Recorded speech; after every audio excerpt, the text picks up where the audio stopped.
playing in Jacksonville? I spent a lot of time in Jacksonville. I lived there for about 8 years, so probably just seeing all my old friends and family members that still live down there, and just playing in this game. I've been a part of it, as a fan, living in Jacksonville. So it's always awesome for me to come back and play in this game. Describe the atmosphere. I mean, half and half. What is it like to play in that kind of atmosphere? It's awesome. It's literally split right down the middle, half and half, like you said, and it's kind of weird the way people file in because they're all out tailgating beforehand. So when everybody gets in there, it gets crazy, and it's just a really cool atmosphere. It's probably one of the best atmospheres in college football. What ages did you live in Jacksonville? Man, I think I was 7 until about 14, 15. So big Gator fan though? No, I was never a Gator fan. Your family ever tailgate the game or anything like that? Yeah, they have in the past, and they did last year as well. So there's no telling. So about. When you were a kid, they were tailgating when you were young? No, I think they hung around the house when I was young, okay. but they do now. What's the weirdest thing you've seen going to that game? I mean, there's some crazy things happening there around that stadium. Man, I mean, I don't even think I could narrow it down to one, but people have a good time out there, and they're out there all day. So, I mean, there's definitely some sights to see out there. I know you guys try to treat every opponent the same, and Kirby, kind of hammers that point across and everything. But I mean, honestly, is this just another game? I mean, does it feel just like another game for you guys to go into that neutral site and to play such a long-time rivalry like that? No.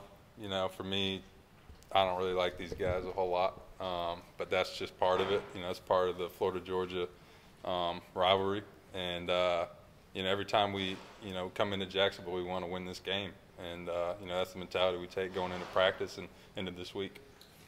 In terms of the guys on Florida's defensive line, I mean, they've got a couple of high-profile guys over there. So, how does that make things difficult from a tight end's perspective?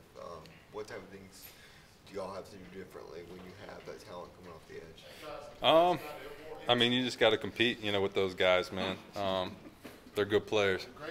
That's the real number 18 right there. That's the OG 18. But yeah, no. When you got guys, that they got, on their D line, I mean, it's a big challenge, and if we can hold up against them, that's a great look for us, and that's something that we, aim to do. And I'm excited for the challenge. They got good pass rushers, good players, good defense, so I'm looking forward to it. There's more talking going between players in this particular game than maybe other games y'all play in during the year. Yeah, I would say so. They don't like us and we don't like them, so but it's all, this game is about composure too. You can't get caught out of control, and the next thing you know, you're costing the team because you can't keep your mouth shut. But there's some words swapped during the game. Well, let me ask you, as far as the young kids go, I mean I'm sure they're going to be some of the guys have to keep their composure. That's going to be very important for the young kids. I mean, how are you going to go about trying to make sure they do that?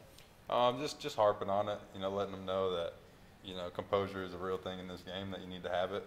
I know a lot of guys on their team, they love to talk, even from, the camp circuit and, 7-on-7s, and, it hasn't changed in the last 2 years. That's something, they talking about the camp circuit. I mean, you go to these different camps and all, guys have already committed, and the talking really kind of starts then, because I've been to camps before where you kind of see that back and forth like that. There's definitely a carryover with it.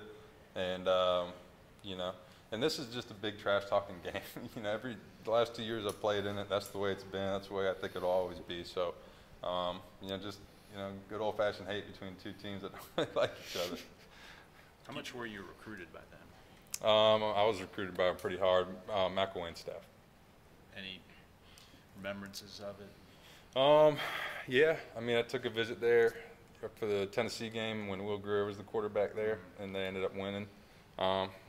Cool atmosphere, good fan base. But I like Georgia a little better. Growing up there, I mean, Spurs, I guess before your time, but between Urban Meyer and Muschamp, they recruited very well. Seemed to be a little bit of more people seem to be going to Georgia. Did something turn that trend at some point? I don't know. Growing up in Jacksonville, I was a part of the, watching the Gator teams that had Tim Tebow on them and Percy Harvin, and there was tons of Gator fans and tons of people who wanted to be Gators, and they got a lot of history in their program, a lot of good players, a lot of good teams that come out of there, but You know, I don't know. I think a lot of people see in Georgia, you know, what I saw, you know, tide's turning, and, you know, there's a lot of good things going on here, and you know, Georgia's going to be good for a long time. I got here a couple minutes late. I'm sorry if this was brought up too. But you're committed to, you've been committed to, as a recruit, to the two most hated rivals for Florida, because you were committed to Florida State for a while. Did you grow up a Florida State? Is that why it kind of play into the whole I don't like these guys very much type thing? Well, to be honest with you, when I first moved to Jacksonville, I became a Florida State fan because I got put in a class that was full of Florida fans, and I wanted to be different. And that's kind of how that started. And ever since then, it's just kind of been that way. Right. When you talk about composure, are there maybe learning experiences that you had from your first Florida game or two that you're kind of bringing up to these younger guys this week? Yeah, that you know, doesn't matter, you know, what anybody's record is and who they beat, who they've lost to. I mean, it's just a physical, good game, you know, every year. You know, even though last year, you know, it was a blowout for us. I mean, there were still plays where, you know, if they would have hit them, it would have been, you know, a completely different game. So, you know, it's just one of those games, man, where you got to be on your P's and Q's and get the job done. You mentioned things are turning right for Georgia. This is a pretty big game in that respect. I mean, if Florida beats you, then, you know, their arrows pointing up and Georgia's back down again. I mean, do you think everybody realizes just what a pivotal game this is and what Kirby's trying to get done here? Yeah, I believe so. You know, you look at this game every year, and it seems like whoever wins this game, you know, that's usually the front runner in the East. You know, at least the last, you know, couple of years, that's how it's been. But, you know, this is obviously a huge game. We know that. You know, that's why we're preparing the way we are. And, you know, we know it's not going to be, you know, any, you know, cakewalk to get this one done. But, you know, we're excited for this game, excited for this challenge. When's the last time you feel like Georgia really played peak football? Did you have to go back to South Carolina, or has there been a game since then where you feel like you guys have really hit on all cylinders? You know, I really still feel like we haven't played our best football yet. You know, and I think that, yeah, that's good, you know, at this point to, you know, be able to carry us through the end of this year. And, you know, we'll get playing our best ball here. Do you take into consideration when planning for this game that Florida beat LSU and Georgia didn't? Is that kind of taken into consideration when you're looking at planning? And, like, do you watch the Florida LSU game? Yeah, I mean, we watch it all, and you know, we know who they've beaten and who beat them as well. You know, so you know, it just, you got to take it all in perspective. And you know, that LSU game, you know, even though it's in the past, we got a lot that we learned from it, and you know, we had a bye week to get over it and you know, improve on that. And you know, there's a lot of plays we left out there that if we would have hit, you know, that game would have been different as well. So you know, we learned from that game, and you know, and we've watched them on film, and we got a good plan, and you know, we're excited to go play them. You seem pretty loose and relaxed, maybe you always are, but is there a different vibe around the team now versus a couple days before LSU, or is the vibe mindset the same? I think it was good for us to reset and, you know, take a deep breath.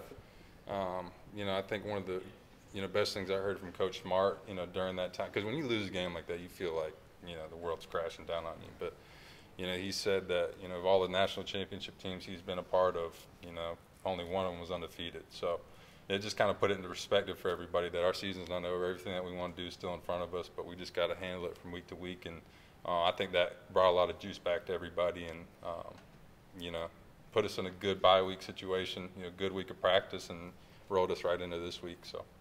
Time for two more. What do you think you worked on most as an offense to get better these 2 weeks? Just staying disciplined, hitting our shots, you know, when we need to hit them. I'd say those are the two biggest emphasis this week, as far as my opinion. Do you feel like the offense lost its composure, you know, sometimes against LSU, and, you know, what do you got to do to keep that from happening against Florida? I wouldn't necessarily say we lost our composure. I just don't think we executed as well as we should have. You know, and it comes down to inches on those, you know, execution things. But, you know, like I said, we watched the film, we learned from it. So try to, you know, take away those mistakes from here on out. Gotcha.